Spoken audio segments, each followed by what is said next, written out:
Uşaqlar, bugünkü dərsimizin izalı olacaq Böyük Britaniya 2-ci Dünya Müharibəsindən sonraki dövr. 1-ci Dünya Müharibəsində olduğu kimi 2-ci Dünya Müharibəsindən də Britaniya qalib dövlət kimi çıxdı. Lakin hər ikisində zəifliyir, oxşarlıq budur. Fərqlər nədir? 1-ci Dünya Müharibəsindən sonra öz müstəmləkələrini qoruya bildi, 2-ci Dünya Müharibəsindən sonra öz müstəmləkələrini qoruya bilmədi və dənizlərdəki ağalığını da itirdi. Həm müstəmləkələrini itirib, həm də dənizlərdəki ağalığını itirib. Britaniyanın müharibədən sonra 1945-ci il deyək ki, hökumət rəhbəri müharibədən sonraki dövrdə Liberal hökuməti buranı idarə etdi. Düzdür, müharibənin sonlarında hakimiyyətə gəlmişdi o.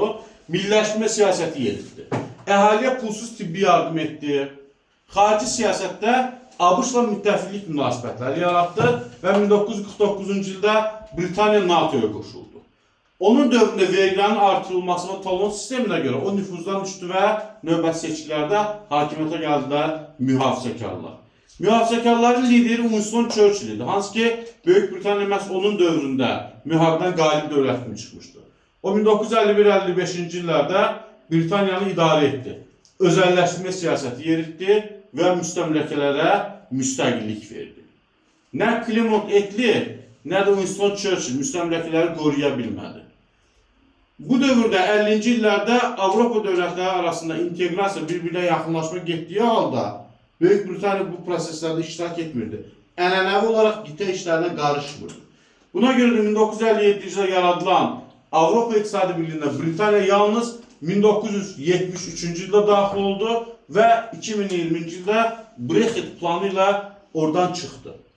1968-ci ildə Britaniyada Ulster böhranı baş verdi. İrlandiya ərazisində yaşayan insanlar İrlandiya Respublikasına birləşmək istəyirdilər.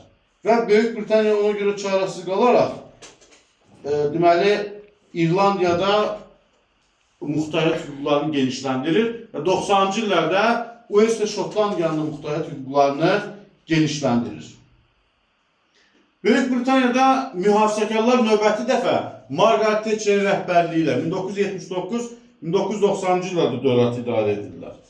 Margaret Thatcher öncə sərtmə maliyyə siyasəti yedirdi, sonra siyasətini nisbətən yumşaldır, sahibkarlığa dəstək verir. Winston Churchill dövründə kimi o da özəlləşdirmə siyasəti yeridir. Xarici siyasətdə yenə ABŞ-ın yanında Böyük Britaniya dayanırdı. Sosializmə qarşı mübarizə apardı. 1982-ci ildə Falkland böhranı baş verdi. Argentina Falkland adalarını işğal etdi. Britaniyada buna imkan vermədi və qoşun göndərərək Falkland adalarını geri aldı. Və beləliklə də öz nüfuzunu daha da möhkəmləndirdi. Hal-hazırda Böyük Britaniya dünyanın əsas lider dövlətlərindən birisidir. NATO-da və BMT-də əsas söz sahiblərindən birisidir və xarici kapital qoyuluşuna görə dünyada ABŞ-dan sonra ikinci yerdə gəlir.